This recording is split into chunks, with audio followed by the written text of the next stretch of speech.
The Adventures of Johnny Chuck by Thornton W. Burgess. Section 1, Chapter 1. Gentle Sister South Wind Arrives. Good news for everyone, above or down below, for Master Winsome Bluebird's come to whistle off the snow. All the Green Meadows and all the Green Forest had heard the news. Peter Rabbit had seen to that, and just as soon as each of the little meadow and forest folks heard it, he hurried out to listen for himself and make sure that it was true. And each, when he heard that sweet voice of Winsome Bluebird, had kicked up his heels and shouted "Hurrah!" You see, they all knew that Winsome Bluebird never is very far ahead of gentle Sister South Wind, and that when she arrives, blustering, rough Brother North Wind is already on his way back to the cold, cold land where the ice never melts. Of course, Winsome Bluebird doesn't really whistle off the snow, but after he comes, the snow disappears so fast that it seems as if he did. It is surprising what a difference a little good news makes. Of course nothing had really changed that first day when Winsome Bluebird's whistle was heard on the Green Meadows and in the Green Forest, but it seemed as if everything had changed. And it was all because that sweet whistle was a promise that everyone knew would come true. And so there was joy in all the hearts on the Green Meadows and in the Green Forest. Even grim old Granny Fox felt it. And as for Reddy Fox, why, Reddy even shouted good-naturedly to Peter Rabbit and hoped he was feeling well. And then gentle Sister South Wind arrived. She came in the night, and in the morning there she was, hard at work making the Green Meadows and the Green Forest ready for Mistress Spring. She broke the icy bands that had bound the Smiling Pool and the Laughing Brook so long, and the Smiling Pool began to smile once more, and the Laughing Brook to gurgle, and then to laugh, and finally to sing merrily. She touched the little banks of snow that remained, and straightway they melted and disappeared. She kissed the 8 babies of Unc' Billy Possum, and they kicked off the bedclothes under which old Mrs. Possum had tucked them and scrambled out of the big hollow tree to play. She peeped in at the door of Johnny Chuck and called softly. And Johnny Chuck awoke from his long sleep and yawned and began to think about getting up. She knocked at the door of Digger the Badger, and Digger awoke. She tickled the nose of Striped Chipmunk, who was about half awake, and Striped Chipmunk sneezed, and then he hopped out of bed and hurried up to his doorway to shout good morning after her as she hurried over to see if Bobby Coon was still sleeping. Peter Rabbit followed her about. He couldn't understand it at all.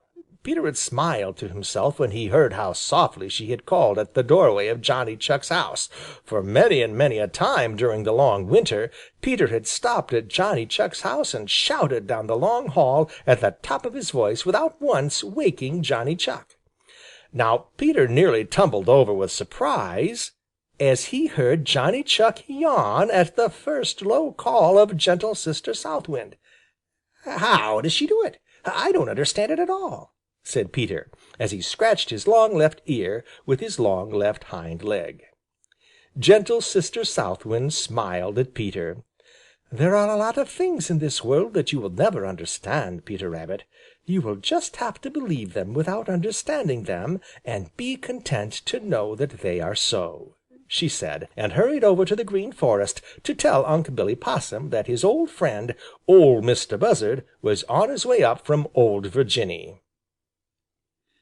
Chapter 2. Johnny Chuck Receives Callers. The morning after gentle Sister South Wind arrived on the Green Meadows, Peter Rabbit came hopping and skipping down the Lone Little Path from the Green Forest. Peter was happy. He didn't know why.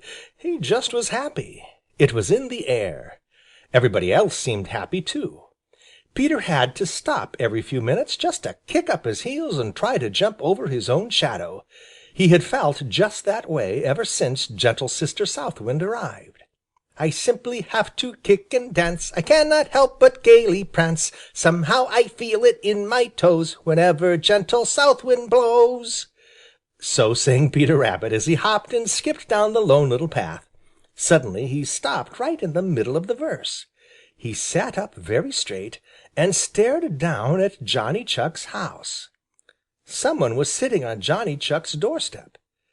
It looked like Johnny Chuck. No, it looked like the shadow of Johnny Chuck. Peter rubbed his eyes and looked again. Then he hurried as fast as he could, lipperty-lipperty-lip. The nearer he got, the less like Johnny Chuck looked the one sitting on Johnny Chuck's doorstep. Johnny Chuck had gone to sleep, round and fat and roly-poly, so fat he could hardly waddle. This fellow was thin, even thinner than Peter Rabbit himself. He waved a thin hand to Peter. "Hello, Peter Rabbit! I told you that I would see you in the spring. How did you stand the long winter?" That certainly was Johnny Chuck's voice. Peter was so delighted that in his hurry he fell over his own feet. "Is it really and truly you, Johnny Chuck?" he cried. "Of course it's me. Who did you think it was?" replied Johnny Chuck rather crossly, for Peter was staring at him as if he had never seen him before. I didn't know," confessed Peter Rabbit. "I thought it was you, and I thought it wasn't you. What have you been doing to yourself, Johnny Chuck? Your coat looks 3 sizes too big for you, and when I last saw you, it didn't look big enough." Peter hopped all around Johnny Chuck, looking at him as if he didn't believe his own eyes. "Oh, Johnny's all right. He's just been living on his own fat," said another voice. It was Jimmy Skunk who had spoken, and he now stood holding out his hand to Johnny Chuck and grinning good-naturedly. He had come up without either of the others seeing him. Peter's big eyes opened wider than ever. "Do you mean to say that he has been eating his own fat?" he gasped. Johnny Chuck and Jimmy Skunk both laughed. "No," said Jimmy Skunk, "he didn't eat it, but he lived on it just the same while he was asleep all winter. Don't you see he hasn't got a particle of fat on him now?" "But how could he live on it if he didn't eat it?" asked Peter, staring at Johnny Chuck as if he had never seen him before. Jimmy Skunk shrugged his shoulders. "Don't ask me. That is one of Old Mother Nature's secrets. You'll have to ask her," he replied. "And don't ask me," said Johnny Chuck, "for I've been asleep all the time. My, but I'm hungry." "So am I," said another voice. There was Reddy Fox grinning at them. Johnny Chuck dove into the doorway of his house with Peter Rabbit at his heels, for there was nowhere else to go. Jimmy Skunk just stood still and chuckled. He knew that Reddy Fox didn't dare touch him. Chapter III. The Singers of the Smiling Pool. Mr. Spring was making everybody happy on the Green Meadows and in the Green Forest and around the Smiling Pool. With her gentle fingers she wakened one by one all the little sleepers who had spent the long winter dreaming of warm summer days and not knowing anything at all of the rough, blustering Brother North Wind or Jack Frost. As they wakened, many began to sing for joy, but the clearest, loudest singers of all lived in the Smiling Pool. It was a long time before Peter Rabbit and Johnny Chuck knew where they lived. Every night, just before going to bed, Johnny Chuck would sit on his doorstep just to listen. And as he listened, somehow he felt better and happier, and he always had pleasant dreams after listening to the sweet singers of the Smiling Pool. Even after he had curled himself up for the night deep down in his snug bedroom, he could hear those sweet voices, and whenever he waked up in the night he would hear them. "Spring, spring, spring, spring, beautiful, beautiful, beautiful spring, so gentle, so loving, so sweet and so fair. Oh, who can be cross when there's love in the air? Be happy, be joyful, and join in our song, and help us to send the glad tidings along. Spring, spring, spring, spring, beautiful, beautiful, beautiful spring." When Johnny Chuck had first heard them, he had looked in all the tree tops for the singers, but not one could he see. Then he thought that they must be hidden in the bushes, but when he went to look, he found that the sweet singers were not there. It was very mysterious. Finally he asked Peter Rabbit if he knew who the sweet singers were and where they were. Peter didn't know, but he was willing to try to find out. Peter is always willing to try to find out about things he doesn't already know about. So Johnny Chuck and Peter Rabbit started out to find the sweet singers. "I believe they are down in the old bulrushes around the Smiling Pool," said Peter Rabbit, as he stood listening with a hand behind one long ear. So over to the Smiling Pool they hurried. The nearer they got, the louder became the voices singing, "Spring, spring, spring, spring, beautiful, beautiful, beautiful spring." But look as they would, they couldn't see a single singer among the brown bulrushes. It was very strange indeed. It seemed as if the voices came right out of the Smiling Pool itself. When Peter Rabbit made a little noise, as he hopped out on the bank where he could look all over the Smiling Pool, the singing stopped.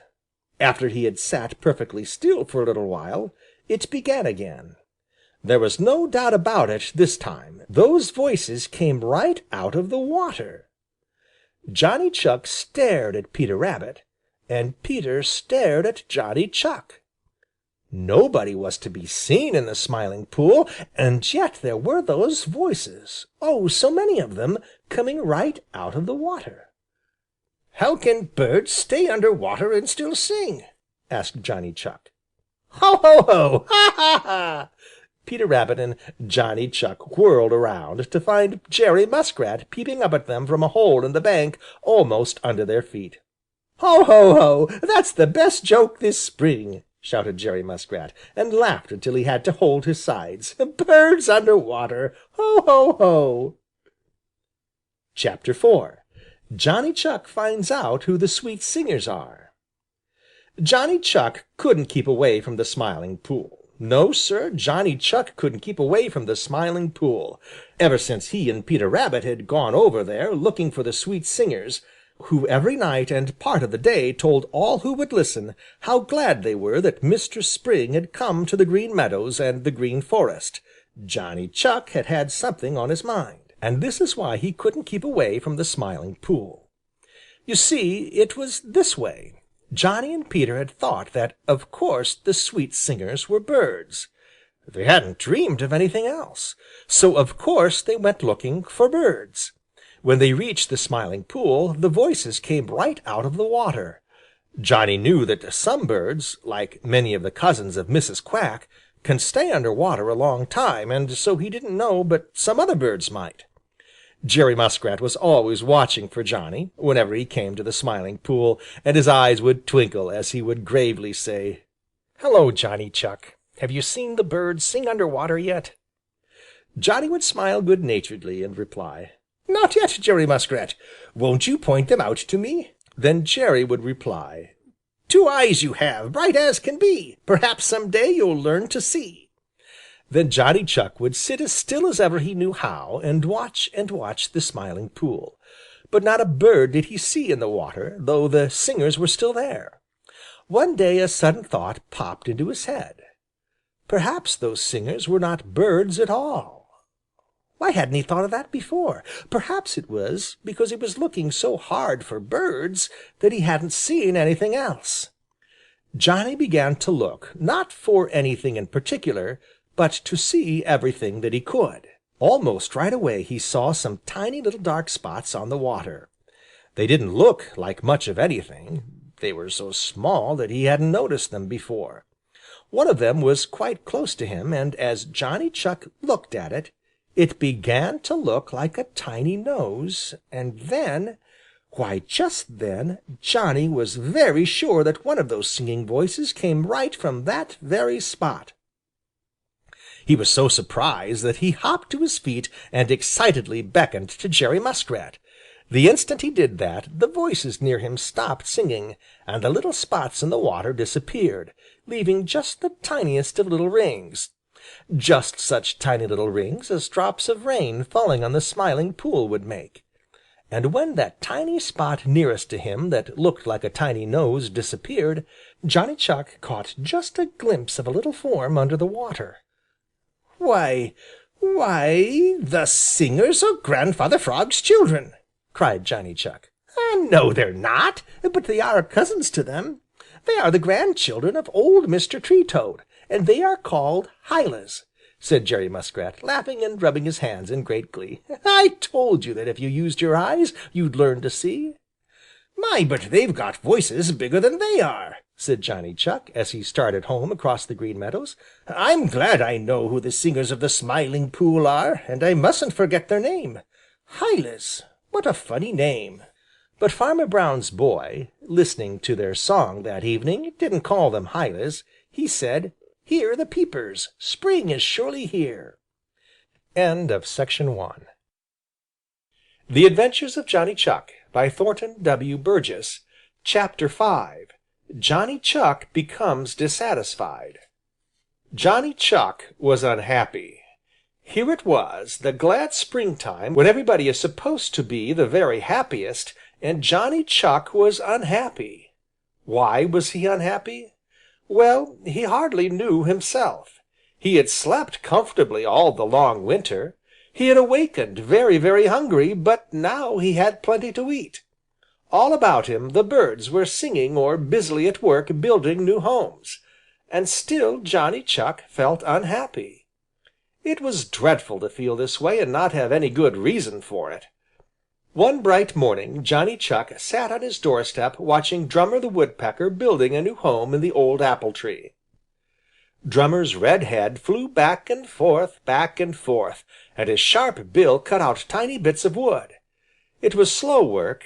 It was hard work, but Drummer seemed happy, very happy indeed. It was watching Drummer that started Johnny Chuck to thinking about his own home. He had always thought it a very nice home. He had built it just as he wanted it. From the doorstep he could look in all directions over the Green Meadows. It had a front door and a hidden back door. Yes, it was a very nice home indeed. But now, all of a sudden, Johnny Chuck became dissatisfied with his home. It was too near the Lone Little Path. Too many people knew where it was. It wasn't big enough. The front door ought to face the other way. Dear me, what a surprising lot of faults a discontented heart can find with things that have always been just right. It was so with Johnny Chuck. That house in which he had spent so many happy days, which had protected him from all harm, of which he had been so proud when he first built it, was now the meanest house in the world. If other people had new houses, why shouldn't he? The more he thought about it, the more dissatisfied and discontented he became and, of course, the more unhappy. You know one cannot be dissatisfied and discontented and happy at the same time. Now, dissatisfied and discontented people are not at all pleasant to have around. Johnny Chuck had always been one of the best-natured of all the little meadow people, and everybody liked him. So Jimmy Skunk didn't know quite what to make of it when he came down the Lone Little Path and found Johnny Chuck so out of sorts that he wouldn't even answer when spoken to. Jimmy Skunk was feeling very good-natured himself. He had just had a fine breakfast of fat beetles, and he was at peace with all the world. So he sat down beside Johnny Chuck and began to talk, just as if Johnny Chuck was his usual good-natured self. "It's a fine day," said Jimmy Skunk. Johnny Chuck just sniffed. "You're looking very fine," said Jimmy. Johnny just scowled. "I think you've got the best place on the Green Meadows for a house," said Jimmy, pretending to admire the view. Johnny scowled harder than ever. "And such a splendid house," said Jimmy. "I wish I had one like it." "I'm glad you like it. You can have the old thing," snapped Johnny Chuck. "What's that?" demanded Jimmy Skunk, opening his eyes very wide. "I said that you can have it. I'm going to move," replied Johnny Chuck. Now, he really hadn't thought of moving until that very minute, and he didn't know why he had said it. But he had said it, and because he is an obstinate little fellow, he stuck to it. "When can I move in?" asked Jimmy Skunk, his eyes twinkling. "Right away, if you want to," replied Johnny Chuck, and swaggered off down the Lone Little Path, leaving Jimmy Skunk to stare after him as if he thought Johnny Chuck had suddenly gone crazy, as indeed he did. Chapter 6. Johnny Chuck turns tramp. Johnny Chuck had turned tramp. Yes, Sir, Johnny Chuck had turned tramp. It was a funny thing to do, but he had done it. He didn't know why he had done it, excepting that he had become dissatisfied and discontented and unhappy in his old home. And then, almost without thinking what he was doing, he had told Jimmy Skunk that he could have the house he had worked so hard to build the summer before and of which he had been so proud. Then Johnny Chuck had swaggered away down the Lone Little Path without once looking back at the home he was leaving. Where was he going? Well, to tell the truth, Johnny didn't know. He was going to see the world, and perhaps when he had seen the world, he would build him a new house. So as long as he was in sight of Jimmy Skunk, he swaggered along quite as if he was used to traveling about, without any snug house to go to at night. But right down in his heart, Johnny Chuck didn't feel half so bold as he pretended. You see, not since he was a little Chuck and had run away from Old Mother Chuck with Peter Rabbit had he ever been very far from his own doorstep. He had always been content to grow fat and roly-poly right near his own home, and listen to the tales of the Great World from Jimmy Skunk and Peter Rabbit and Bobby Coon and Unc' Billy Possum, all of whom are great travelers. But now, here he was, actually setting forth, and without a home to come back to. You see, he had made up his mind that no matter what happened, he wouldn't come back after having given his house to Jimmy Skunk. When he had reached a place where he thought Jimmy Skunk couldn't see him, Johnny Chuck turned and looked back, and a queer little feeling seemed to make a lump that filled his throat and choked him. The fact is, Johnny Chuck had already begun to feel homesick.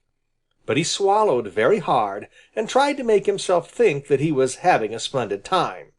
He stopped looking back and started on, and as he tramped along, he tried to sing a song he had once heard Jimmy Skunk sing. The world may stretch full far and wide, what matters that to me? I'll tramp it up, I'll tramp it down, for I am bold and free. It was a very brave little song, but Johnny Chuck didn't feel half so brave and bold as he tried to think he did. Already he was beginning to wonder where he would spend the night. Then he thought of old Whitetail the Marsh Hawk, who had given him such a fright and had so nearly caught him when he was a little fellow. The thought made him look around hastily, and there was old Whitetail himself, sailing back and forth hungrily just ahead of him. A great fear took possession of Johnny Chuck, and he made himself as flat as possible in the grass, for there was no place to hide. He made up his mind that anyway he would fight. Near and nearer came old Whitetail. Finally he passed right over Johnny Chuck. But he didn't offer to touch him. Indeed, it seemed to Johnny that old Whitetail actually grinned and winked at him. And right then all his fear left him. "Pooh!" said Johnny Chuck scornfully. "Who's afraid of him?" He suddenly realized that he was no longer a helpless little Chuck who couldn't take care of himself, but big and strong, with sharp teeth with which his old enemy had no mind to make a closer acquaintance, when there were mice and snakes to be caught without fighting. So he puffed out his chest and went on, and actually began to enjoy himself, and almost wished for a chance to show how big and strong he was. Chapter 7 Johnny's First Adventure After old Whitetail the Marsh Hawk passed Johnny Chuck without offering to touch him, Johnny began to feel very brave and bold and important. He strutted and swaggered along as much as his short legs would let him. He held his head very high. Already he felt that he had had an adventure, and he longed for more. He forgot the terrible lonesome feeling of a little while before. He forgot that he had given away the only home he had. He didn't know just why, but right down deep inside he had a sudden feeling that he really didn't care a thing about that old home. In fact, he felt as if he wouldn't care if he never had another home. Yes, Sir, that is the way that Johnny Chuck felt. Do you know why? Just because he had begun to realize how big and strong he really was. Now, it is a splendid thing to feel big and strong and brave, a very splendid thing. But it is a bad thing to let that feeling turn to pride, foolish pride. Of course, old Whitetail hadn't really been afraid of Johnny Chuck. He had simply passed Johnny Chuck with a wink because there was plenty to eat without the trouble of fighting.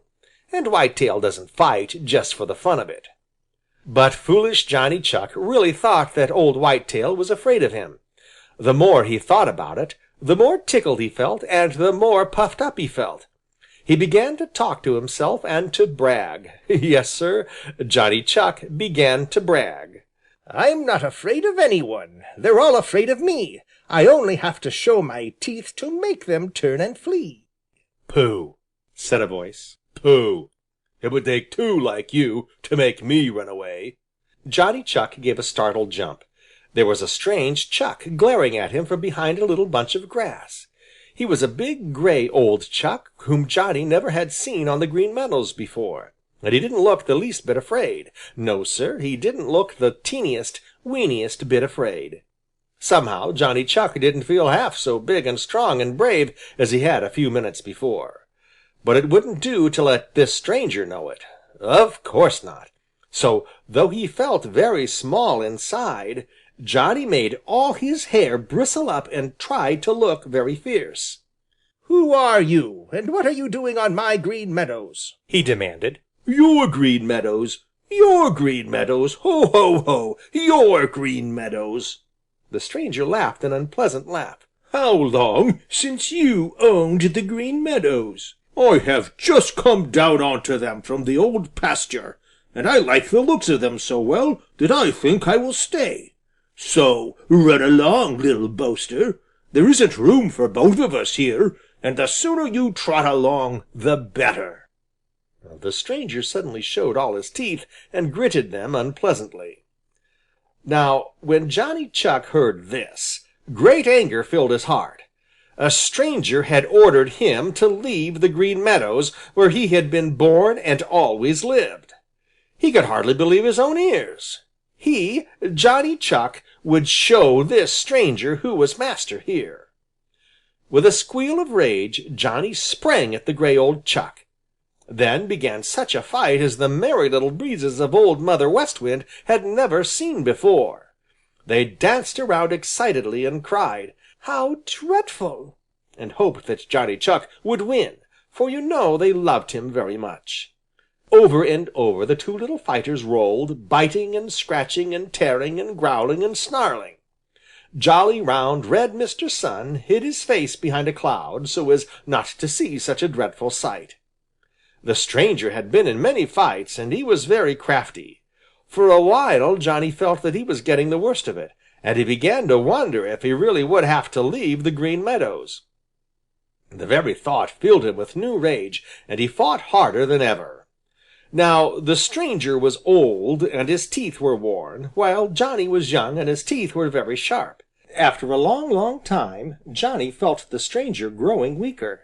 Johnny fought harder than ever. At last the stranger cried, "Enough!" and when he could break away, started back towards the Old Pasture. Johnny Chuck had won.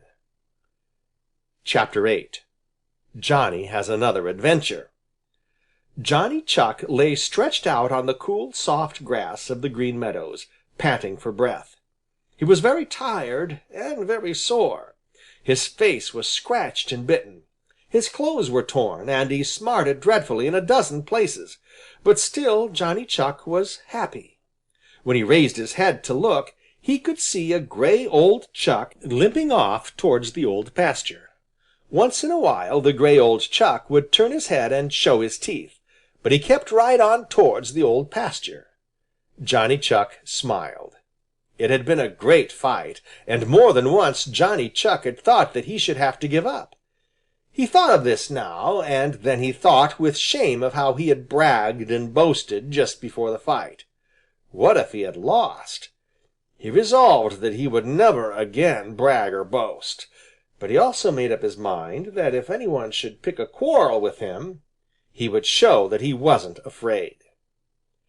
It was getting late in the afternoon when Johnny finally felt rested enough to go on. He had got to find a place to spend the night. He hobbled along, for he was very stiff and sore, until he came to the edge of the Green Meadows, where they meet the Green Forest. Jolly, round, red Mr. Sun was almost ready to go down to his bed behind the Purple Hills. Shadows were already beginning to creep through the Green Forest. Somehow they gave Johnny Chuck that same lonesome feeling that he had had when he first left his old home. You see, he had always lived out in the Green Meadows, and somehow he was afraid of the Green Forest in the night. So instead of going into the Green Forest, he wandered along the edge of it, looking for a place in which to spend the night. At last he came to a hollow log lying just out on the edge of the Green Meadows. Very carefully Johnny Chuck examined it, to be sure that no one else was using it. "It's just the place I'm looking for," he said aloud. Just then there was a sharp hiss, a very fierce hiss. Johnny Chuck felt the hair on his neck rise as it always did when he heard that hiss, and he wasn't at all surprised when he turned his head to find Mr. Blacksnake close by. Mr. Blacksnake glided swiftly up to the old log and coiled himself in front of the opening. Then he raised his head and ran out his tongue in the most impudent way. "Run along, Johnny Chuck. I've decided to sleep here myself to-night," he said sharply. Now when Johnny Chuck was a very little fellow, he had been in great fear of Mr. Blacksnake, as he had had reason to be. And because he didn't know any better, he had been afraid ever since. Mr. Blacksnake knew this, and so now he looked as ugly as he knew how. But you see he didn't know about the great fight that Johnny Chuck had just won. Now to win an honest fight always makes one feel very strong and very sure of oneself. Johnny looked at Mr. Blacksnake and saw that Mr. Blacksnake didn't look half as big as Johnny had always thought he did. He made up his mind that as he had found the old log first, he had the best right to it. "I found it first, and I'm going to keep it," snapped Johnny Chuck, and with every hair on end and gritting his teeth, he walked straight towards Mr. Blacksnake. Now Mr. Blacksnake is a great bluffer, while at heart he is really a coward. With a fierce hiss he rushed right at Johnny Chuck, expecting to see him turn tail and run. But Johnny stood his ground and showed all his sharp teeth. Instead of attacking Johnny, Mr. Blacksnake glided past him and sneaked away through the grass. Johnny Chuck chuckled as he crept into the hollow log. "Only a coward runs away without fighting," he murmured sleepily. End of section 2. The Adventures of Johnny Chuck by Thornton W. Burgess. Chapter 9. Another Strange Chuck. Johnny Chuck awoke just as jolly, round, red Mr. Sun pulled his own nightcap off. At first Johnny couldn't think where he was. He blinked and blinked. Then he rolled over. "Ouch!" cried Johnny Chuck. You see, he was so stiff and sore from his great fight the day before that it hurt to roll over. But when he felt the smart of those wounds, he remembered where he was. He was in the old hollow log that he had found on the edge of the Green Meadows just before dark. It was the first time that Johnny had ever slept anywhere, excepting underground, and as he lay blinking his eyes, it seemed very strange and rather nice, too. "Well, well, well! What are you doing here?" cried a sharp voice. Johnny Chuck looked towards the open end of the old log. There, peeping in, was a little face as sharp as the voice.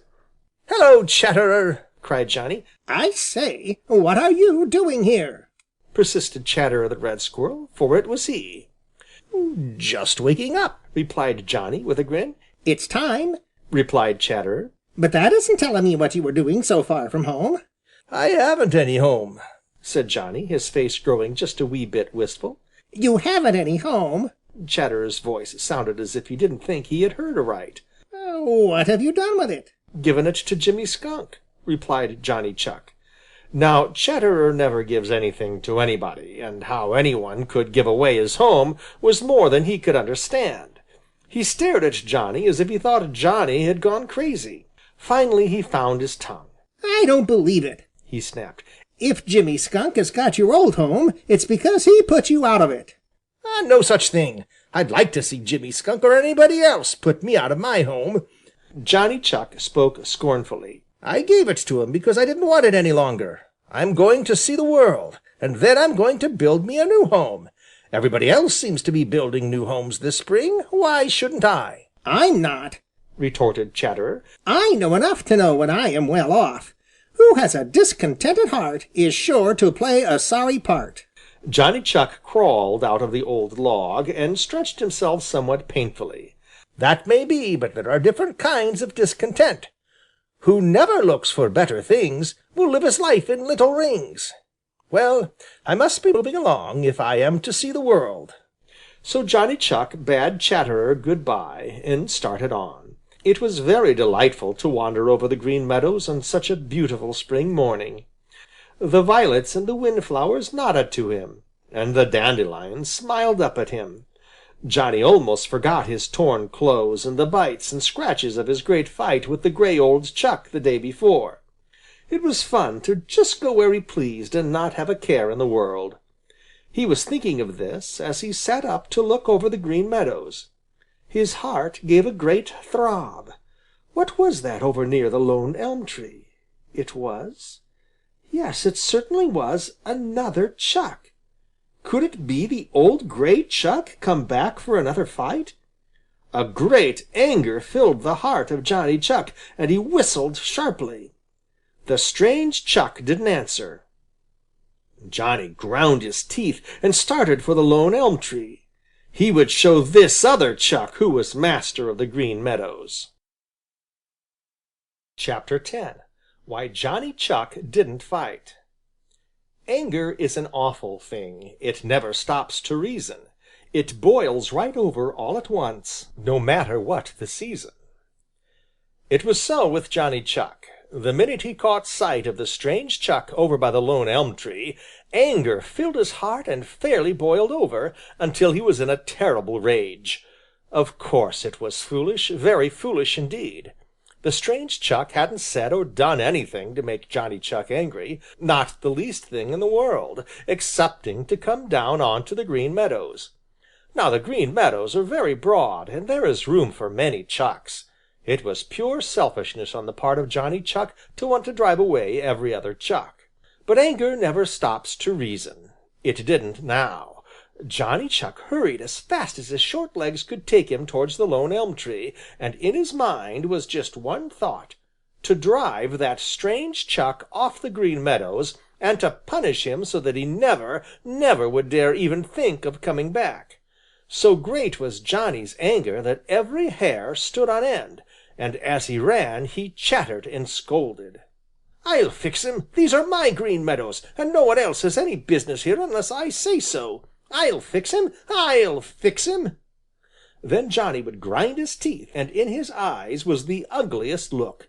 He wasn't nice to see, not a bit nice. The Merry Little Breezes of Old Mother West Wind didn't know what to make of him. Could this be the Johnny Chuck they had known so long, the good-natured, happy Johnny Chuck whom everybody loved? They drew away from him, for they didn't want anything to do with any one in such a frightful temper. But Johnny Chuck didn't even notice, and if he had, he wouldn't have cared. That is the trouble with anger. It crowds out everything else, when it once fills the heart. When Johnny had first seen the stranger, he had thought right away that it was the old gray Chuck with whom he had had such a terrible fight the day before, and whom he whipped. Perhaps that was one reason for Johnny Chuck's terrible anger now, for the old gray Chuck had tried to drive Johnny Chuck off the Green Meadows. But when he had to stop for breath and sat up to look again, he saw that it wasn't the old gray Chuck at all. It was a younger Chuck and much smaller than the old gray Chuck. It was smaller than Johnny himself. "It'll be all the easier to whip," muttered Johnny, as he started on again, never once thinking of how unfair it would be to fight with one smaller than himself. That was because he was so angry. Anger never is fair. Pretty soon he reached the lone elm tree. The stranger wasn't to be seen. No, Sir, the stranger wasn't anywhere in sight. Johnny Chuck sat up and looked this way and looked that way, but the stranger was nowhere in sight. "Pooh!" said Johnny Chuck. "He's afraid to fight. He's a coward. But he can't get away from me so easily. He's hiding, and I'll find him, and then—" Johnny didn't finish, but he ground his teeth, and it wasn't a pleasant sound to hear. So Johnny Chuck hunted for the stranger, and the longer he hunted, the angrier he grew. Somehow the stranger managed to keep out of his sight. He was almost ready to give up when he almost stumbled over the stranger, hiding in a little clump of bushes. And then a funny thing happened. What do you think it was? Why, all the anger left Johnny Chuck. His hair no longer stood on end. He didn't know why, but all of a sudden he felt foolish, very foolish indeed. "Who are you?" he demanded gruffly. I'm Polly Chuck," replied the stranger in a small, timid voice. Chapter 11. The Greatest Thing in the World. Johnny Chuck had begun to think about his clothes. Yes, sir, he spent a whole lot of time thinking about how he looked and wishing that he had a handsomer coat. For the first time in all his life he began to envy Reddy Fox because of the beautiful red coat of which Reddy is so proud. It seemed to Johnny that his own coat was so plain and so dull that no one would look at it twice. Besides, it was torn now because of the great fight Johnny had had with the old gray Chuck who came down from the Old Pasture.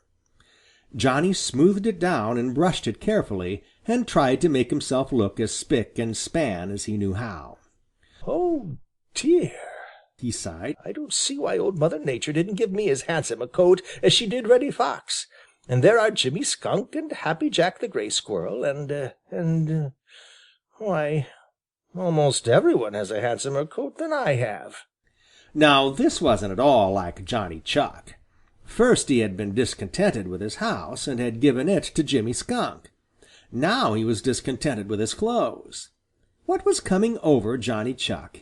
He really didn't know himself. At least, he wouldn't have admitted that he knew. But right down deep in his heart was a great desire. The desire to have Polly Chuck admire him. Yes, sir, that is what it was.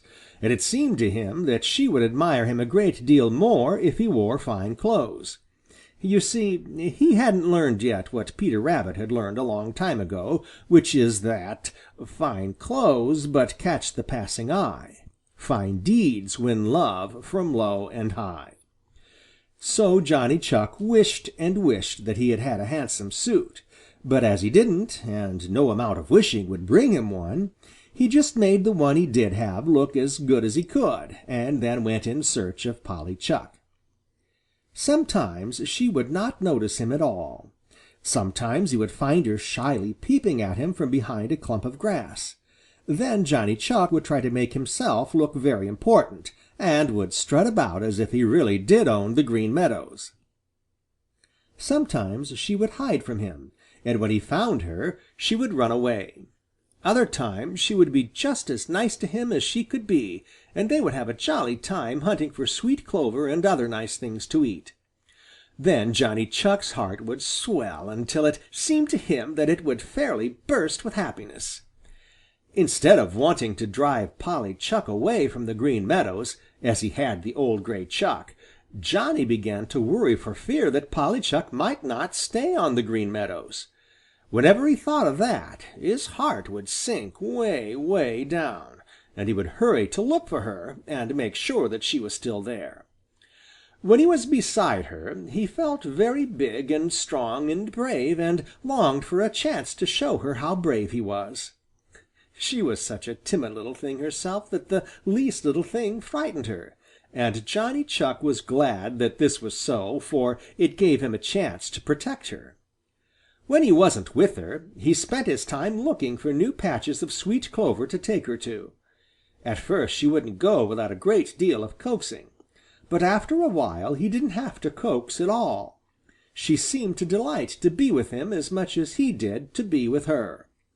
So Johnny Chuck grew happier and happier. He was happier than he had ever been in all his life before. You see, Johnny Chuck had found the greatest thing in the world. Do you know what it is? It is called love. Chapter 12. Johnny Chuck proves his love. These spring days were beautiful days on the Green Meadows. It seemed to Johnny Chuck that the Green Meadows never had been so lovely or the songs of the birds so sweet. He had forgotten all about his old friends, Jimmy Skunk and Peter Rabbit and the other little meadow people. You see, he couldn't think of anybody but Polly Chuck, and he didn't want to be with anybody but Polly Chuck. He had even forgotten that he had started out to see the world. He didn't care anything more about the world. All he wanted was to be where Polly Chuck was. Then he was perfectly happy. That was because Johnny Chuck had found the greatest thing in the world, which is love. But Johnny still had one great wish, the wish that he might show Polly Chuck just how brave and strong he was, and how well he could take care of her. One morning they were feasting in a patch of sweet clover over near an old stone wall. It was the same stone wall in which Johnny Chuck had escaped from old Whitetail the Marsh Hawk when Johnny was a very little fellow. Suddenly Polly gave a little scream of fright. Johnny Chuck looked up to see a dog almost upon her. Johnny's first thought was to run to the old stone wall. He was nearer to it than Polly was. Then he saw that that dreadful dog would catch Polly before she could reach the stone wall. A great rage filled Johnny's heart, just as it had when he had fought the old gray Chuck. Every hair stood on end, not with fear, but with anger, and he sprang in front of Polly. "Run, Polly, run!" he cried, and Polly ran. But Johnny didn't run. Oh, my, no, Johnny didn't run. He drew himself together ready to spring. He showed all his sharp teeth and ground them savagely. Little sparks of fire seemed to snap out of his eyes. There was no sign of fear in Johnny Chuck then, not the least little bit. Just in front of him the dog stopped and barked. He was a little dog, a young and foolish dog, and he was terribly excited. He barked until he almost lost his breath. He didn't like the looks of Johnny Chuck's sharp teeth. So he circled around Johnny, trying to get behind him. But Johnny turned as the dog circled, and always the little dog found those sharp teeth directly in front of him. He barked and barked until it seemed as if he would bark his head off.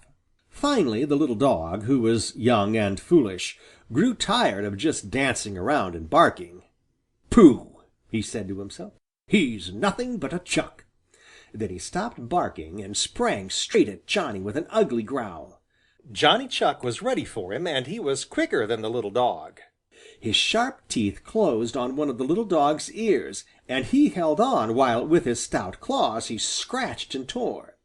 The little dog, who was young and foolish and hadn't yet learned how to fight, couldn't get hold of Johnny Chuck anywhere. Then he tried to shake Johnny Chuck off, but he couldn't, because Johnny held on to that ear with his sharp teeth. "Ki-yi-yi-yi!" yelled the little dog, for those teeth hurt dreadfully. "Ki-yi-yi-yi!" Over and over they rolled and tumbled, the little dog trying to get away, and Johnny Chuck holding on to the little dog's ear. Finally Johnny had to let go to get his breath. The little dog sprang to his feet and started for home across the Green Meadows as fast as he could run. Johnny Chuck shook himself and grinned as he had heard the little dog's "ki-yi-yi" grow fainter and fainter. "I'm glad it wasn't Bowser the Hound," muttered Johnny Chuck as he started towards the old stone wall. There he found Polly Chuck peeping out at him, and all of a tremble with fright. "My, how brave you are!" said Polly Chuck. "Pooh, that's nothing," replied Johnny Chuck. End of section 3. The Adventures of Johnny Chuck by Thornton W. Burgess. Chapter 13. Polly and Johnny Chuck Go House Hunting. Johnny Chuck was happy. Yes, Sir, Johnny Chuck was happy.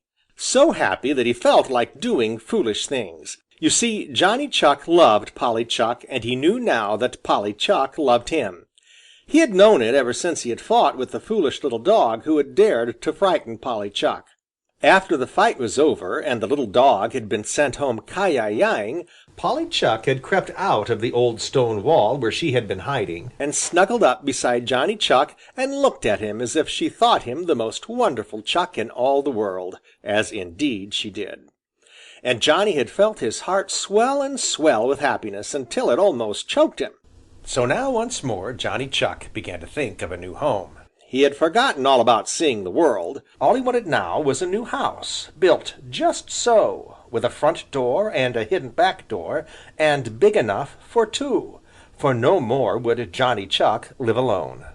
So, with shy little Polly Chuck by his side, he began to search for a place to make a new home.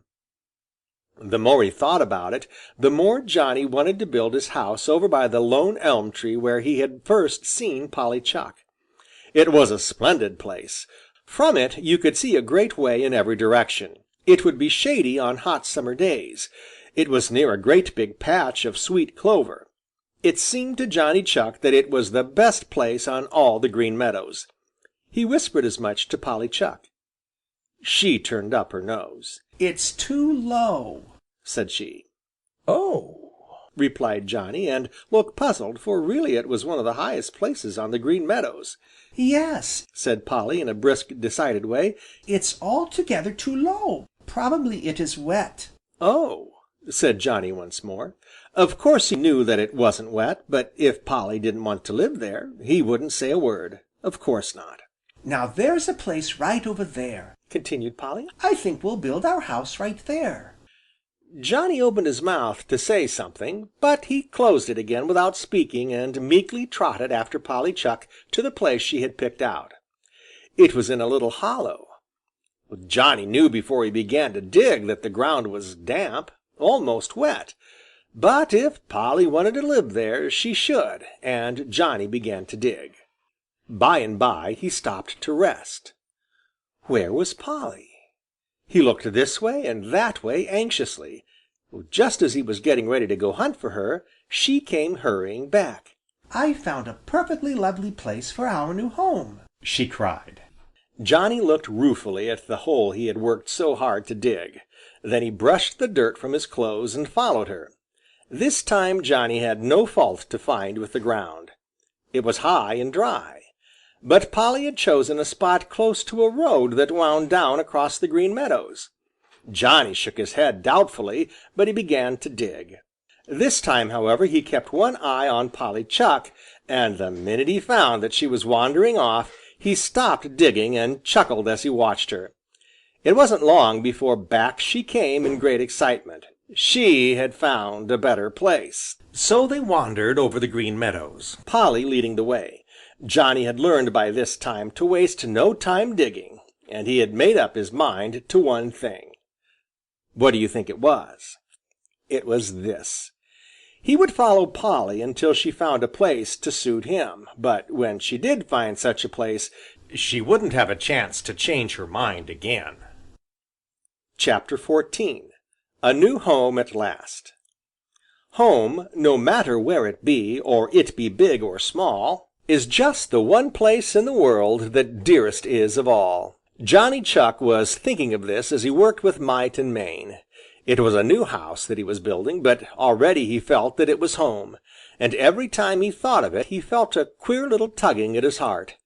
You see, while it was his home, it was Polly Chuck's home too, and that made it doubly dear to Johnny Chuck even before it was finished. And where do you think Johnny was building his new home? It was clear way over on the edge of Farmer Brown's old orchard. Yes, sir, after all the fuss Johnny Chuck had made over any other Chuck living on the Green Meadows, and after driving the old gray Chuck back to the Old Pasture, Johnny Chuck had left the Green Meadows himself. It wasn't of his own accord that Johnny Chuck had left the Green Meadows. Oh, no, indeed. He loved them too well for that. But he loved Polly Chuck more, and although he had grumbled a little, he had followed her up to the Old Orchard, and now they were going to stay there. Sometimes Johnny shivered when he thought how near were Farmer Brown and Farmer Brown's boy and Bowser the Hound. He had never been so far from his old home on the Green Meadows before, and it was all very strange up here. It was very lovely, too. Besides, it was in this very old orchard that Polly Chuck had been born, and she knew every part of it. Johnny felt better when he found that out, so he set to work to build a home, and this time he meant business. Polly Chuck could change her mind as many times as she pleased. That was going to be their home, and that was where they were going to live. Now Johnny Chuck had grown wise in the ways of the world since he first ran away from the home where he was born. Twice since then he had built a new home, and now this would be better than either of the others. He paid no heed to Polly when she pouted because he did not dig where she wanted him to. He went from tree to tree, big old apple trees they were, and at the very last tree, way down in a corner near a tumble-down stone wall, he found what he wanted. Two spreading roots gave him a chance to dig between them. Polly watched him get ready for work, and she pouted some more. "It would be a lot nicer out in that grassy place, and a lot easier to dig," said she. Johnny Chuck smiled and made the dirt fly. "It certainly would be easier to dig," said he when he stopped for breath. "Easier for me, and easier for Bowser the Hound or for old Granny Fox, if either wanted to dig us out. Now these old roots are just far enough apart for us to go in and out. They make a beautiful doorway. But Bowser the Hound cannot get through if he tries, and he can't make our doorway any larger. Don't you see how safe it is?" Polly Chuck had to own up that it was safer than a home in the open could possibly be, and Johnny went on digging. He made a long hall down to the snuggest of bedrooms, deep, deep down underground. Then he made a long back hall, and all the sand from this he carried out the front way. By and by he made a back door at the end of the back hall, and it opened right behind a big stone fallen from the old stone wall. You would never have guessed that there was a back door there. His new house was finished now, and Johnny Chuck and Polly Chuck sat on the doorstep and watched jolly, round, red Mr. Sun go to bed behind the Purple Hills, and were happy. Chapter 15 Sammy Jay Finds the New Home. Johnny Chuck was missed from his old home on the Green Meadows. If he had known how much he was missed, he certainly would have tried to go back for at least a call on his old neighbors. There had been great surprise when it had been discovered that Jimmy Skunk was living in Johnny's old house. And at first some of the little people were inclined to look at Jimmy a wee bit distrustfully when he told how Johnny Chuck had given away his house. When Johnny sent back word by the Merry Little Breezes that it was true, they believed Jimmy Skunk and forgot the unpleasant things that they had begun to hint at about him. But they one and all thought that Johnny Chuck must be crazy. Yes, Sir, they thought that Johnny Chuck must be crazy. They were sure of it when the Merry Little Breezes brought word of how Johnny had started out to see the world.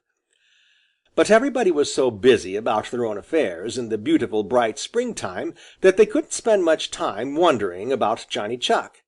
They missed him every time they passed his old house and then forgot him. That is, most of the little people did. Peter Rabbit didn't. Peter used to stop every day to gossip with Johnny Chuck and tell him all the news, and now that Johnny Chuck was no longer there, Peter missed him greatly. Jimmy Skunk was always asleep or off somewhere. Besides, he was such a traveler that he knew all the news almost as soon as Peter himself. The Merry Little Breezes told Peter that Johnny Chuck was still on the Green Meadows, hunting for a new home. So Peter made up his mind that just as soon as Johnny got settled, Peter would hunt him up and call.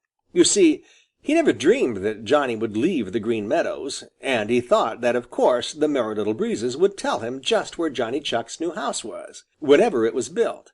But there is where Peter made a mistake. The Merry Little Breezes are the friends of all the little meadow and forest people, but they wouldn't be very long if they told everything that they found out.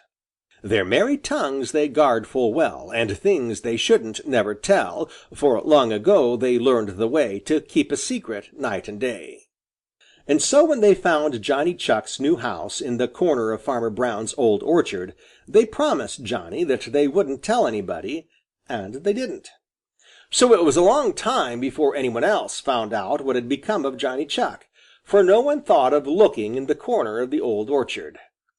The Merry Little Breezes used to come every day and bring Johnny Chuck the news, and he and Polly Chuck would laugh and tickle as they thought of Peter Rabbit hunting and never finding them.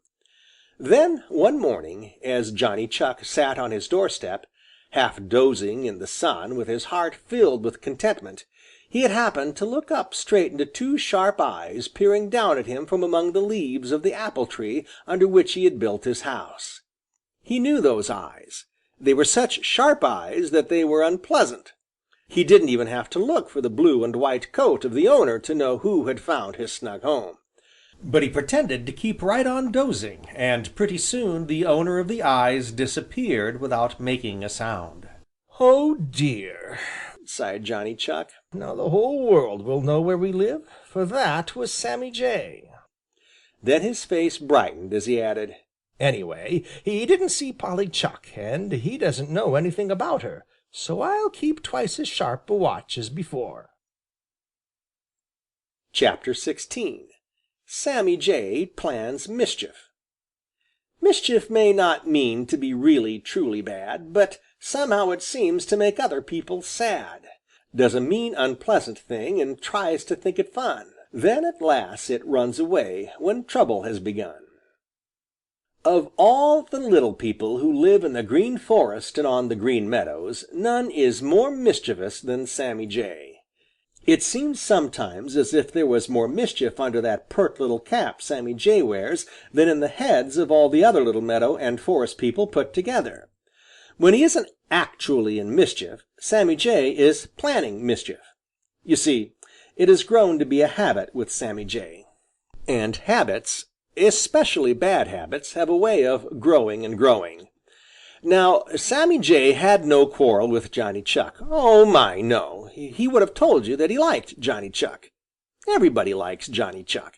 But as soon as Sammy Jay found Johnny Chuck's new house, he began to plan mischief. He didn't really want any harm to come to Johnny Chuck, but he wanted to make Johnny uncomfortable. That is Sammy Jay's idea of fun, seeing somebody else uncomfortable. So he slipped away to a thick hemlock tree in the Green Forest to try to think of some plan to tease Johnny Chuck and to make him uncomfortable. Of course, he knew that Johnny had hidden his new house in the corner of Farmer Brown's old orchard because he wanted it to be a secret. He didn't know why Johnny wanted it a secret, and he didn't care. If Johnny wanted it a secret, it would be fun to tell everybody about it. As he sat wondering who he should tell first, he saw Reddy Fox trotting down the Lone Little Path. "Hi, Reddy Fox!" he shouted. Reddy looked up. "Hello, Sammy Jay. What have you got on your mind this morning?" said Reddy. "Nothing much," replied Sammy Jay. "What's the news?" Reddy grinned. "There isn't any news," said he. "I was just going to ask you the same thing." It was Sammy Jay's turn to grin. "Just as if I could tell you any news, Reddy Fox! Just as if I could tell you any news!" he exclaimed. "Why, everybody knows that you are so smart that you find out everything as soon as it happens." Reddy Fox felt flattered. You know people who do a great deal of flattering themselves are often the very easiest to flatter if you know how. Reddy pretended to be very modest, but no one likes to be thought smart and important more than Reddy Fox does, and it pleased him greatly that Sammy Jay should think him so smart that no one could tell him any news. Sammy knew this perfectly well, and he chuckled to himself as he watched Reddy Fox pretending to be so modest. "Have you called on Johnny Chuck at his new home yet?" asked Sammy Jay in the most matter-of-fact way. "No," replied Reddy, "but I mean to soon." He said this just as if he knew all about Johnny Chuck's new home, when all the time he hadn't the remotest idea in the world where it was. In fact, he had hunted and hunted for it, but hadn't found a trace of it, and all the time Sammy Jay knew that Reddy didn't know where it was. But Sammy didn't let on that he knew. "I just happened to be up in Farmer Brown's old orchard this morning, so I thought I'd pay Johnny Chuck a call," said Sammy, and chuckled as he saw Reddy's ears pick up. "By the way, he thinks you don't know where he lives now." "Huh!"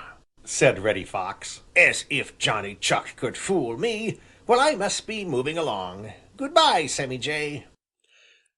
Reddy trotted off towards the Green Meadows, but the minute he was out of sight of Sammy Jay, he turned towards Farmer Brown's old orchard, just as Sammy Jay had known he would.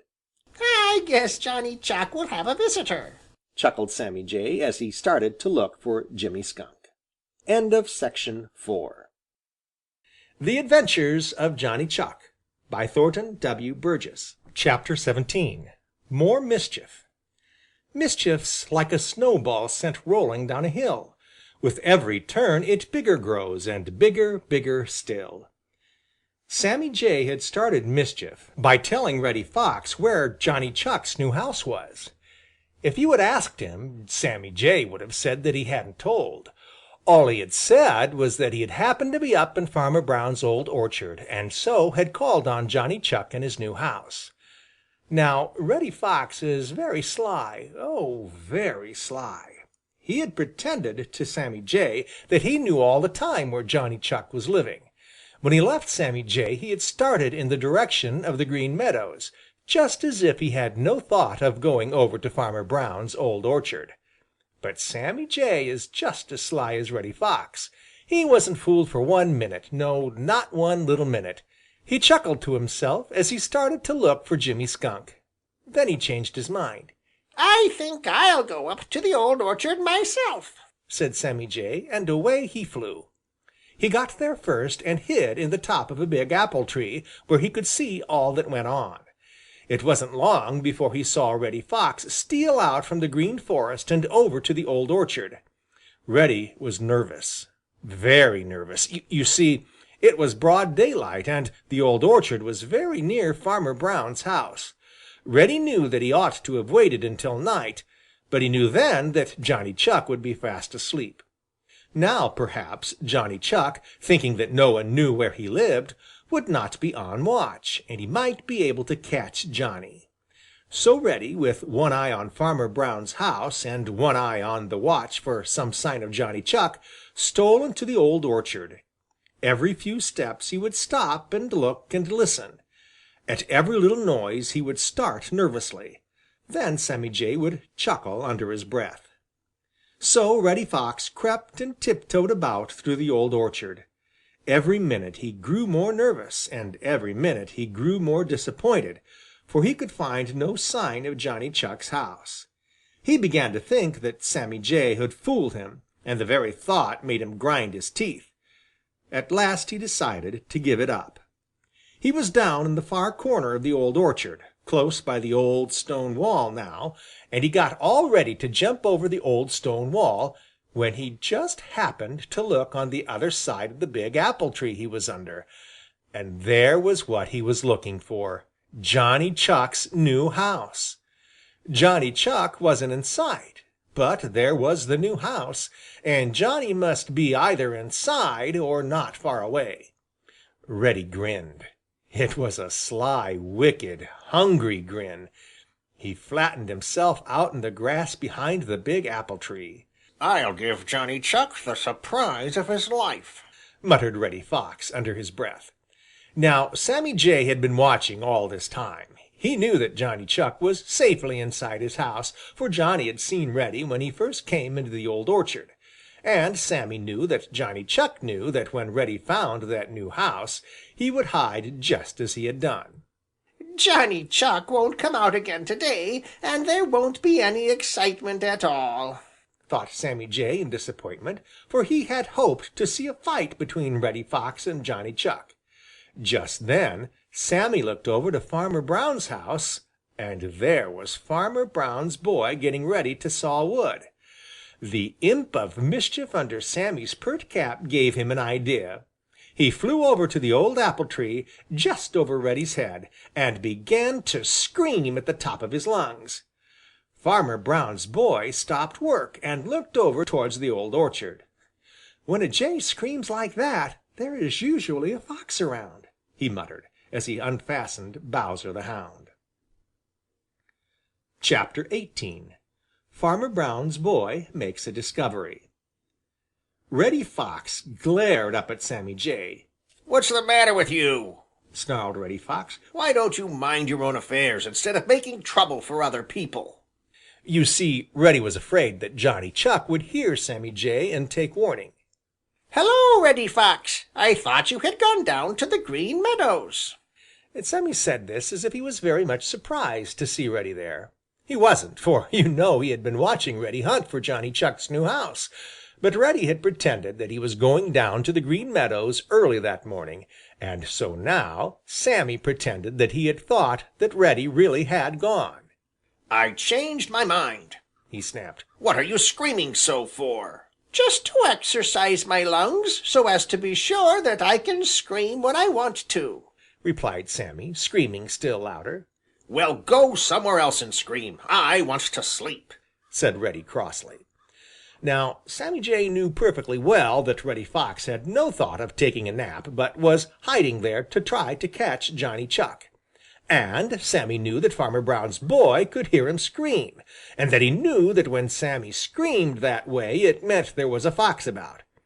Sitting in the top of the apple tree, Sammy could see Farmer Brown's boy starting for the old orchard, with Bowser the Hound running ahead of him.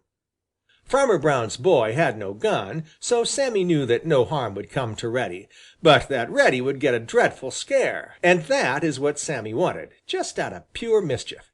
So he screamed louder than ever. Reddy Fox lost his temper. He sat up and called Sammy Jay all the bad names he could think of. He forgot where he was. He told Sammy Jay what he thought of him and what he would do to him if ever he caught him. Sammy Jay kept right on screaming. He made such a noise that Reddy didn't hear footsteps coming nearer and nearer.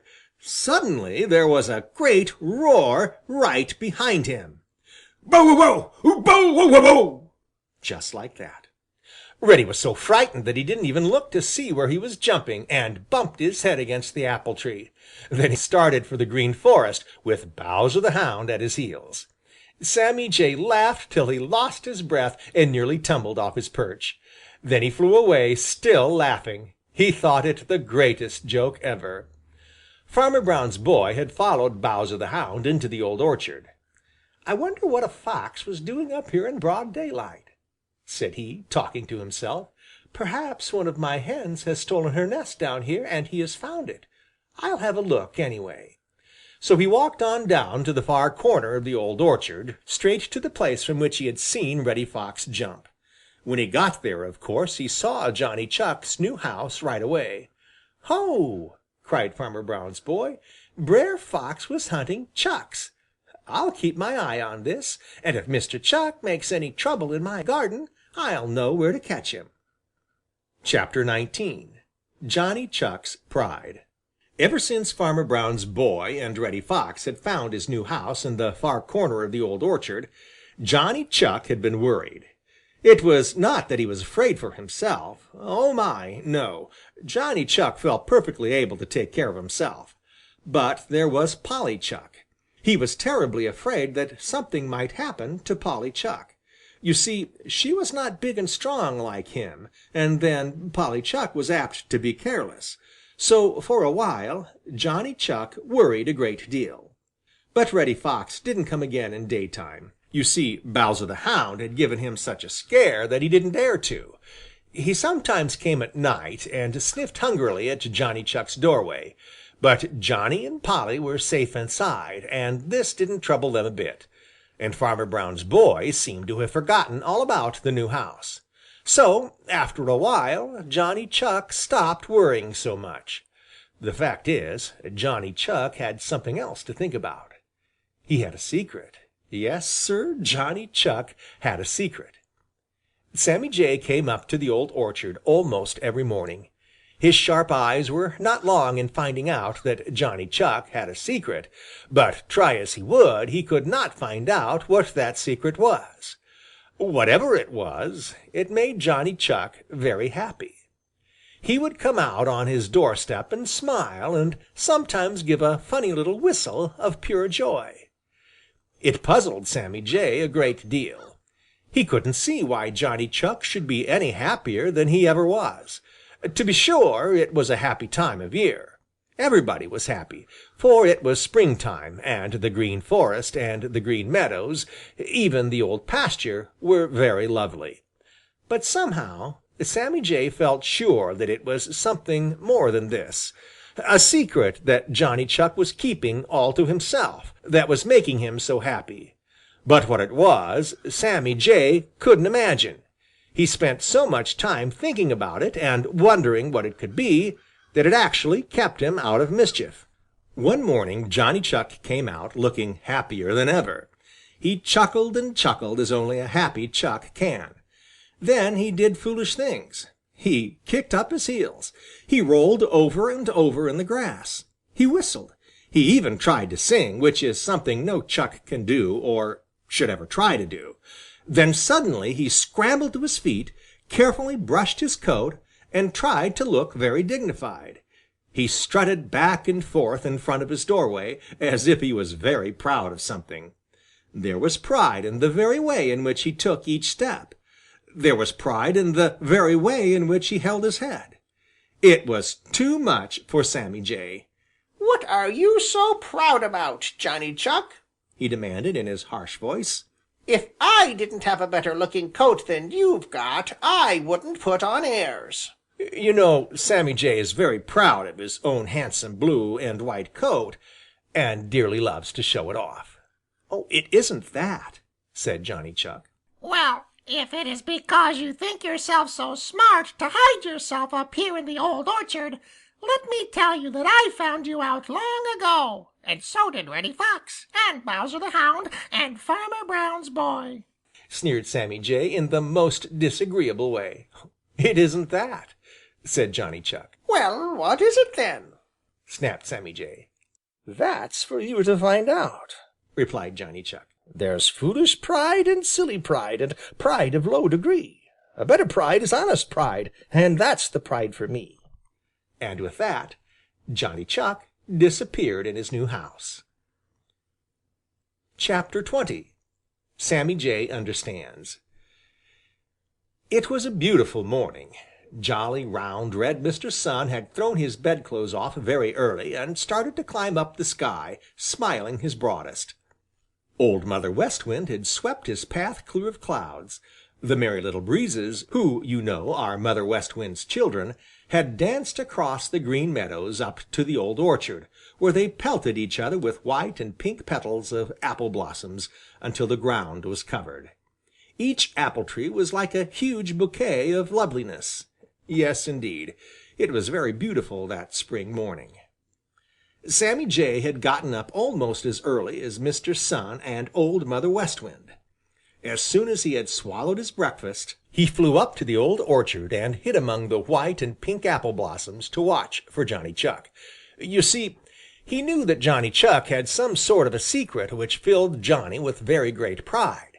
But what it was, Sammy Jay couldn't even guess, and nothing troubled Sammy Jay quite so much as the feeling that he could not find out the secrets of other people.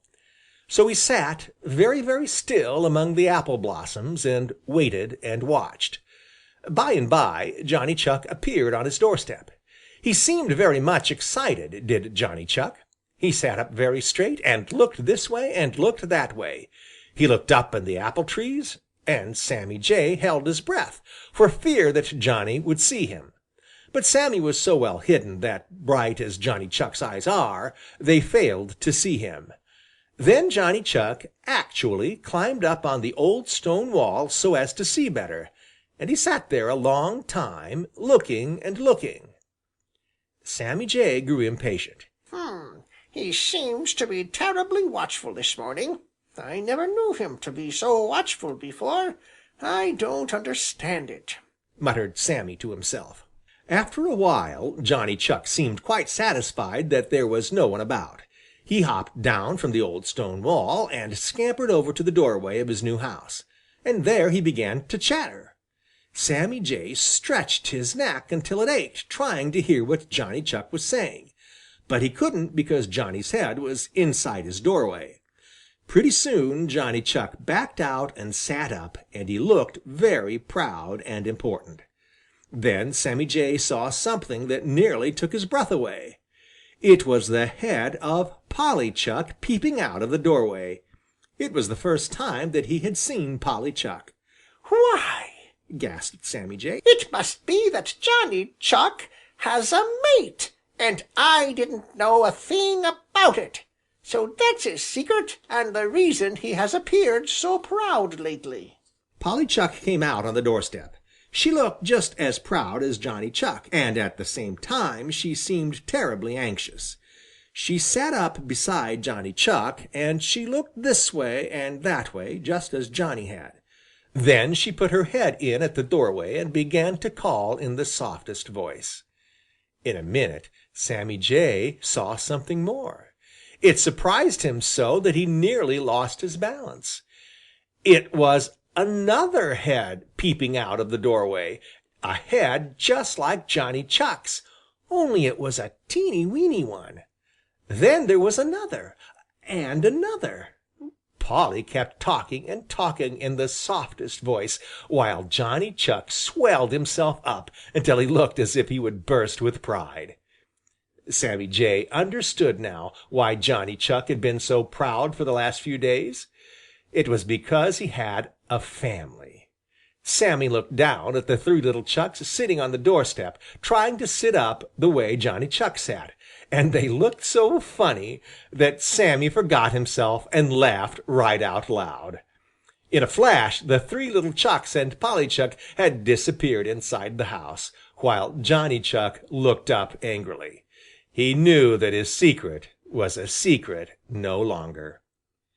End of Section 5. The Adventures of Johnny Chuck by Thornton W. Burgess. Chapter 21. Sammy Jay has a change of heart. There's no one ever quite so bad that somewhere way down deep inside a little goodness does not find a place wherein to creep and hide. It is so with Sammy Jay. Yes, sir, it is so with Sammy Jay.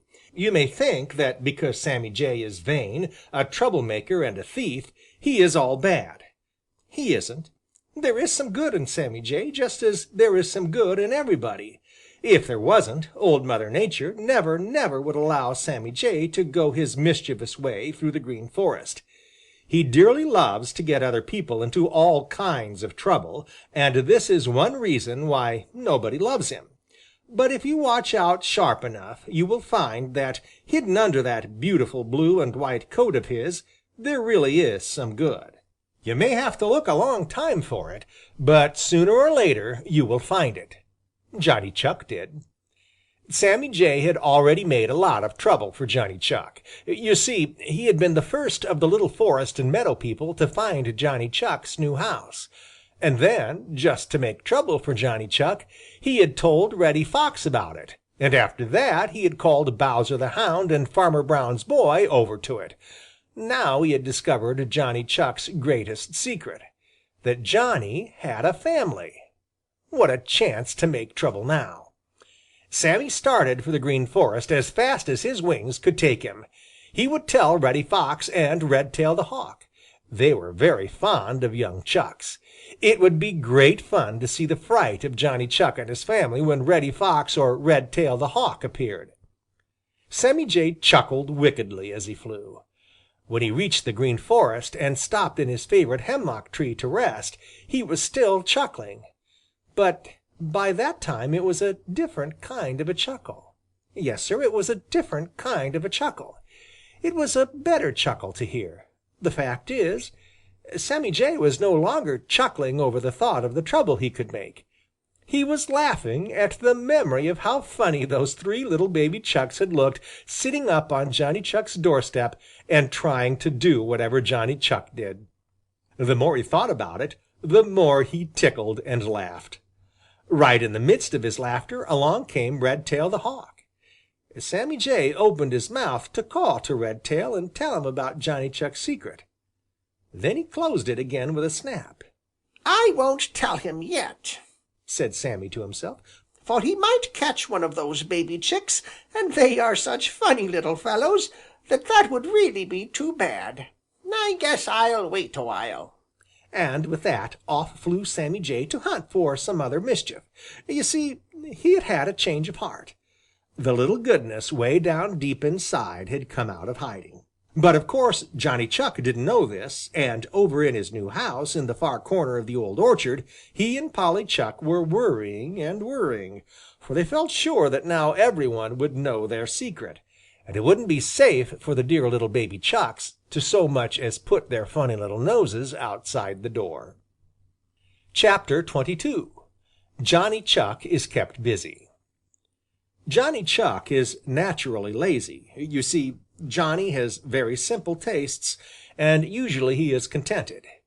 He does not have to go far from his own doorstep to get all he wants to eat. He does not have to hunt for his food, as so many of the little meadow and forest people do, and so he has a great deal of time to sit on his doorstep and watch the world go by and dream pleasant daydreams and grow fat. Now, people who do not have to work usually become lazy. It is the easiest habit in the world to learn and the hardest to get over. And so, because he seldom has to work, Johnny Chuck quite naturally is lazy. But Johnny can work when there really is need of it. No one, unless it is Digger the Badger or Miner the Mole, can dig faster than Johnny Chuck. And when there is real need of working, Johnny works with a will. When he was a very tiny Chuck, Old Mother Chuck had taught him this: "When work there is that must be done, don't fret and whine and spoil the day. The quicker that you do your work, the longer time you'll have to play." Johnny never has forgotten this, and when it is really necessary that he should work, no one works harder than he does. But he always first makes sure that it is necessary work and that he will not be wasting his time in doing foolish, unnecessary things. And now Johnny Chuck was the busiest he had ever been in all his life. If he felt lazy these beautiful spring days, he didn't have time to think about it. No, Sir. He actually didn't have time to remember that he is naturally lazy. You see, he had a family to look out for, 3 babies to find sweet, tender young clover for, and to teach all the things that every Chuck should know, and to watch out for, that no harm should come to them. So Johnny Chuck was busy, so busy that he hardly had time to get enough to eat. Every morning Johnny would come out as soon as jolly, round, red Mr. Sun began his daily climb up in the blue, blue sky. He would look this way and look that way to make sure that Reddy Fox or Granny Fox or Redtail the Hawk or Bowser the Hound or any other danger was nowhere near. And he never forgot to look up in the apple trees to make sure that Sammy Jay was not there. Then he would call to Polly Chuck and the 3 baby Chucks. Polly Chuck would come out with a very worried air, and after her would come the 3 funny little baby Chucks, who would roll and tumble over each other on the doorstep. When he thought they had played enough, Johnny Chuck would lead the way along a little private path which he had made through the grass. After him, one behind another, would trot the 3 little Chucks, and behind them would march Polly Chuck to see that none went astray. When they reached the patch of tender, sweet young clover, Johnny Chuck would sit up very straight and still, watching as sharp as he knew how for the least sign of danger. When the 3 little stomachs were full of sweet, tender young clover, he would proudly lead the way home again, and then, as before, he would sit up very straight and watch for danger, while the 3 baby Chucks sprawled out on the doorstep for a sun nap. Oh, those were busy days for Johnny Chuck, and anxious days, too. You see, he had not forgotten that Sammy Jay had found out his secret, and he hadn't the least doubt in the world that Sammy Jay would tell Reddy Fox. So from the first thing in the morning until the very last thing at night, Johnny Chuck was on the watch for danger. And all the time, though Johnny didn't know it, a pair of sharp eyes were watching him from a snug hiding place in one of the old apple trees. Whose were they? Why, Sammy Jay's, to be sure. You see, Sammy Jay hadn't told Johnny Chuck's great secret after all. Chapter 23 The School in the Old Orchard. Little foxes, little chucks, little squirrels, mice and mink, just like little boys and girls, go to school to learn to think. You didn't know that, did you? Well, it's a fact. Yes, sir, it's a fact. All the babies born in the Green Forest or on the Green Meadows or around the Smiling Pool have to go to school just as soon as they are big enough to leave their own doorsteps. They go to the greatest school in the world, and it is called the School of Experience. Old Mother Nature has charge of it, but the teachers usually are father and mother for the first few weeks, anyway. After that, Mother Nature herself gives them a few lessons, and a very stern teacher she is. They just have to learn her lessons. If they don't, something dreadful is almost sure to happen. Of course, Sammy Jay knew all this, because he had had to go to school when he was a little fellow. So Sammy was not much surprised when, from his snug hiding place in one of the old apple trees, he discovered that there was a school in Farmer Brown's old orchard. Johnny Chuck was the teacher, and his 3 baby Chucks were the pupils. Sammy Jay was so interested in that funny little school in the old orchard that he quite forgot to think about mischief. The very first lesson that the 3 little Chucks had to learn was obedience. Johnny Chuck was very particular about that. You see, he knew that unless they learned this first of all, none of the other lessons would do them much good. They must first learn to mind instantly, without asking questions. Dear me, Johnny Chuck certainly did have his hands full, teaching those 3 little Chucks to mind. They were such lively little chaps, and there was so much that was new and wonderful to see, that it was dreadfully hard work to sit perfectly still just because Johnny Chuck told them so. But if they didn't mind instantly, they were sure to have their ears soundly boxed, and sometimes were sent back to the house without a taste of the sweet, tender young clover of which they were so fond. After a few lessons of this kind, they found out that it was always best to obey instantly, and then Johnny began to teach them other things, things which it is very important that every Chuck should know. First, there were signals. When Johnny whistled a certain way, it meant "A stranger in sight! Possible danger!" Then each little Chuck would sit up very straight and not move the teeniest, weeniest bit, so that from a little distance they looked for all the world like tiny stumps. But all the time their sharp little eyes would be looking this way and that way, to see what the danger might be. After a while Johnny would give another little whistle, which meant "Danger past." Then they would once more begin to fill their little stomachs with sweet, tender young clover. Sometimes, however, Johnny would whistle sharply. That meant "Run." Then they would scamper as fast as they could along the nearest little path to the house under the old apple tree in the far corner, and never once look around. They would dive head first, one after the other, in at the doorway, and not show their noses outside again until Johnny or Polly Chuck told them they could. Then there was a still different whistle. It meant "Danger very near, lie low." When they heard that, they flattened themselves right down in the grass just wherever they happened to be, and held their breath and didn't move until Johnny signaled that they might. Of course, there never was any real danger. Johnny was just teaching them, so that when danger did come, as it surely would, sooner or later, they would know just what to do. It surely was a funny little school, and sometimes Sammy Jay had hard work to keep from laughing right out. Chapter 24. Sammy Jay Proves That He Is Not All Bad. Sammy Jay hadn't had so much fun for a long time as he found in watching the funny little school in Farmer Brown's old orchard, where Johnny Chuck was teaching his 3 baby Chucks the things that every little Chuck must learn, if he would grow up into a big Chuck. When they had learned to mind without waiting to ask why, and had learned the signals which told them just what to do when danger was near, Johnny began to lead them farther and farther away from home. He took them up along the old stone wall and showed them how to find safe hiding places among the stones. Then he took them off a little way and suddenly gave the danger signal. It was funny, very funny indeed, to see the 3 little Chucks scamper for the old stone wall and crawl out of sight. The first time, 2 of them tried to squeeze into the same hole together, and each was in such a hurry that he wouldn't let the other go first. Then both lost their tempers, and they began to fight about it, quite forgetting that if there was really any danger near, they surely would come to harm.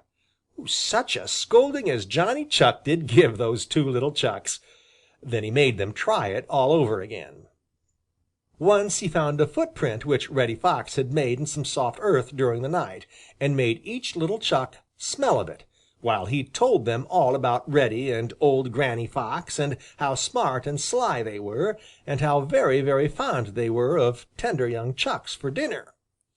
The three little Chucks shivered when they smelled of Reddy's track, and the hair along their backs stood up in a way that was very funny to see. Then Johnny Chuck took them over to the edge of the Old Orchard, where they could peep out over the Green Meadows.